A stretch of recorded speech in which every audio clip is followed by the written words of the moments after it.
This is a roll of duct tape. Why is it on a video that the title said ticks?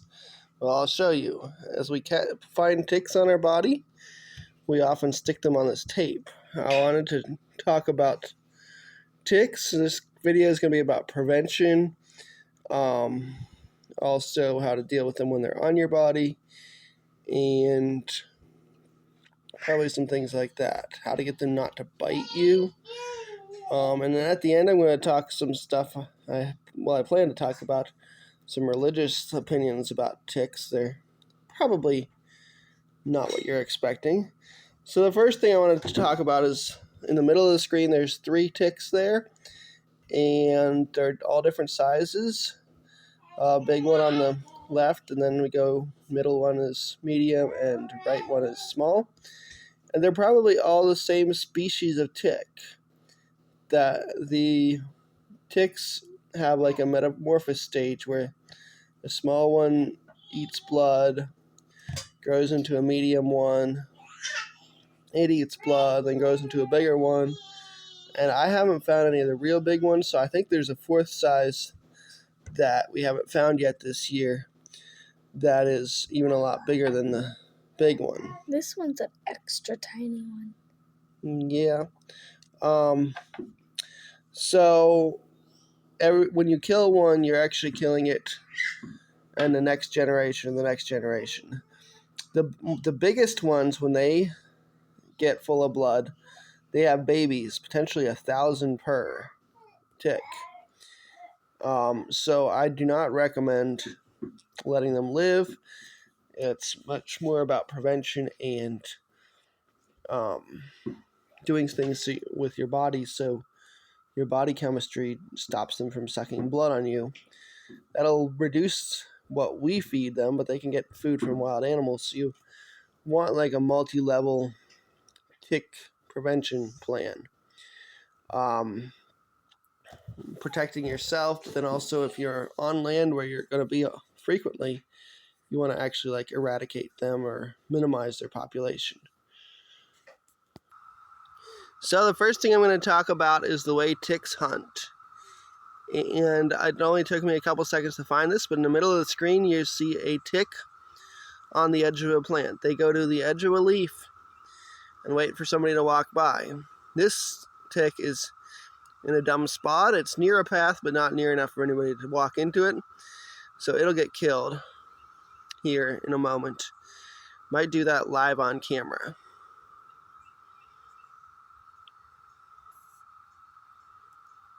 Alright, so I just let it walk onto my hand, and now I'm going to get it on my fingernail, or between 2 fingernails.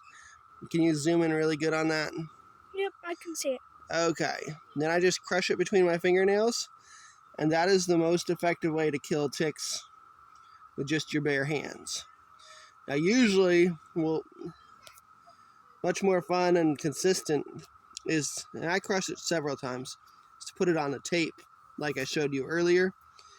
But yeah, that is how they hunt. That is definitely one of the ways you want to be, is just cutting back weeds near the pathway so they can't hunt on you.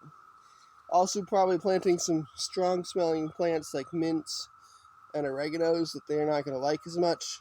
That's going to help too. The next thing I'm going to show you is a type of tick bait. Can you pause it on? Okay, here is one of the ways things I've done to eliminate ticks.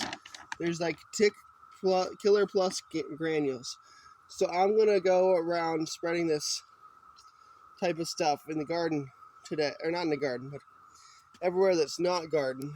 I don't really want to use a chemical, and I think this is a non-organic chemical. So I'm going to be using it in pathways that are not part of the garden, and even maybe entirely around the garden, but not inside the garden, because I try to do that as chemical-free as possible in the garden. And we did this last year, used most of the bag, and had hardly any tick problems after that for the rest of the year. So I'm probably going to get another bag today, spread what's left in here. This got wet a little bit, so it's not very good quality right now, but we'll probably use a little bit out of this bag. and then get more. But that is just one of the ways to prevent ticks. Another way to prevent ticks is actually with how you dress.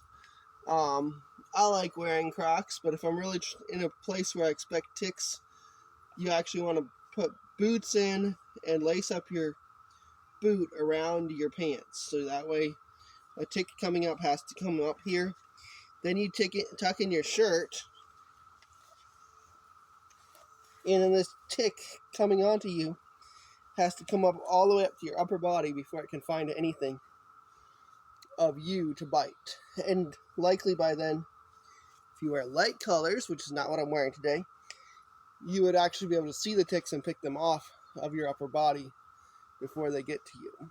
So that is how to dress for tick prevention. And sorry, my nose is itchy. You can actually soak your clothes or spray them with a DEET, another tick repellent substance, or even like we'd probably use essential oils, maybe citronella essential oil. There's this essential oil there's a mix of essential oils called Bugaboo. I'd like to use that. Yep, we may eventually get Bugaboo on somewhere for sale. We don't have it for sale currently, so we have a miniature essential oil company, but haven't figured out how to ship essential oils, so we can't sell them online yet. And then I'm going to get into diet. I think, and some people tell me in the comments if you disagree. I'm sure there will be people out there who disagree, but I think there are two major factors in diet that if you follow these, you will get into much lower tick bites. So lately I've been getting a whole lot of ticks walk across me and very few tick bites. And so I think it's about having your body chemistry correct so that the ticks are not interested in you. And there's the first food that I've seen most correlation with tick bites is sugar and extremely high glycemic foods like corn syrups and honeys and maple syrups. So in my opinion, and I'm probably going to get a lot of hate in the comments for saying this, a high sugar diet, you tend to get more ticks biting you. I don't think a low sugar diet stops ticks from walking across a person, but actually getting them to bite you, which is the worst thing they can do, seems more likely in a high sugar diet. But I've had some acquaintances tell me that they eat zero sugar and still get a lot of tick bites. And I think there's a second factor, which is generally eating a balanced diet and probably a kosher diet. I don't think you should be eating pigs. I don't think you should be eating rabbits. I don't think you should be eating snakes or shellfish. Snakes sound terrible anyways. You don't want to eat snakes? No. Yeah. And so everybody who's told me that avoiding sugar doesn't work to keep ticks away eats a lot of that kind of stuff. And we're told not to in the Bible, in Leviticus. Most Christians don't want to follow that.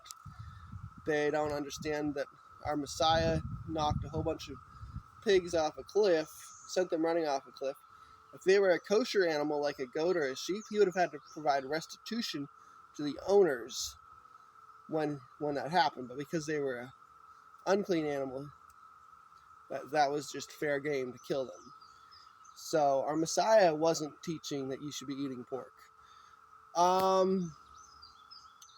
I had a lot of other things. I think there's this is probably in the extreme theology, not quite in the Bible, but almost implied, is that if you are living a truly pure lifestyle, you will be so set apart, what they would typically call holy, I don't like that word, but so pure that wild animal or that bugs can't stand to be in your presence, and they just flee away.